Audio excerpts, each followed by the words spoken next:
Is this thing on? Oh wow, it does still work. Almost 5 years and over 120 pay-per-views have passed. The Redneck Brawl star and Team TKO veteran Robby is back with another episode of Team TKO Radio. After saving the day and having the absolute best fight of Redneck Brawl 13 in Knoxville, Tennessee, it got me thinking. You guys haven't heard of my opinions on any UFC cards in a while, so here goes. Let's get right into it. What a time to be alive. The UFC will emanate from the White House lawn for a once-in-a-lifetime event for both the UFC and America. Celebrating America's 250th birthday, we are treated with a tremendous 7-fight UFC special event that will quite possibly be the most American thing you'll ever see.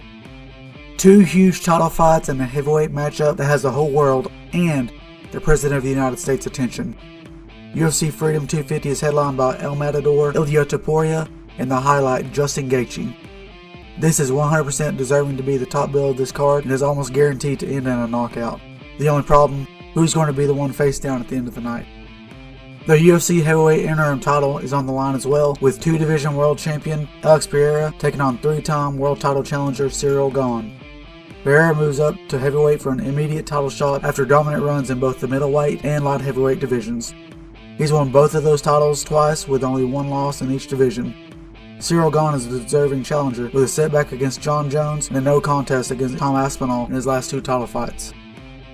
But the most anticipated fight and maybe fighter comes earlier in the night as the Incredible Hulk, Josh Hokett, takes on the Black Beast, Derek Lewis.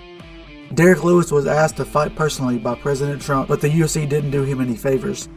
10 minutes after his best performance, Josh Hokett was asked to step up and take on the UFC's leading knockout artist on the White House lawn. Of course, the Incredible Hulk said yes. Josh Hokett has been an absolute terror the past year with his brash trash talk and more impressive skills in the octagon. Josh Hokett proved he belonged by going to war with Curtis Blades and outlasting the UFC standout in an absolute war that the heavyweight division ain't used to. The question is, can the UFC's leading knockout artist catch the smaller Hokett and add him to the long list of men that have fallen to the Black Beast? In my opinion, Josh Hokett is too fast for Derek Lewis, and he will put a pace on Lewis that simply can't be matched. Derek is a beast, but the Incredible Hulk is just too fast. Hulk will outlast and win a decision at the White House. Tom Aspinall still can't see, so he is missing out on being Britain's comeback kid and winning at the White House. The UFC has had more interim heavyweight champions than true heavyweight champions in the last 5 years, and honestly it's getting old. Things look to get a little clearer Sunday night as Alex and Ciryl meet to establish a clear 1A champion for Tom to face when he gets his new Cyclops eye. Pereira has gained weight and looks like a big heavyweight. Does it slow him down? Yeah. Does it increase the already nasty power that he already has? Sunday night we'll figure that out.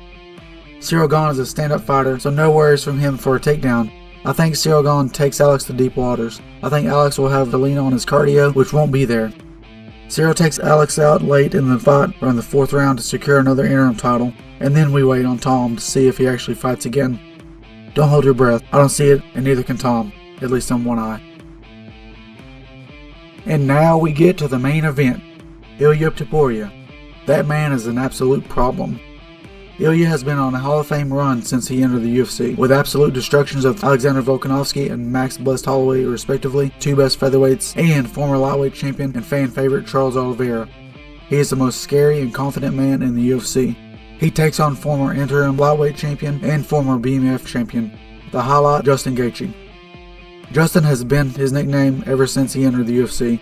The highlight has never had a boring fight and will go out on his shield no matter the consequence. Whether it's a knockout loss to Dustin Poirier or Max Holloway, he only loses to the best, and nothing changes come Sunday night. Ilia Topuria leaves another body lying as he continues his quest to be named the best MMA fighter of all time. On UFC's most controversial night, one thing that won't be controversial is Ilia Topuria having his hand raised once more. Ilia Topuria knocks out another legend and ends the career of Justin Gaethje. Sunday will be a historic night with some of the best fighters in the UFC fighting at America's most prestigious lawn.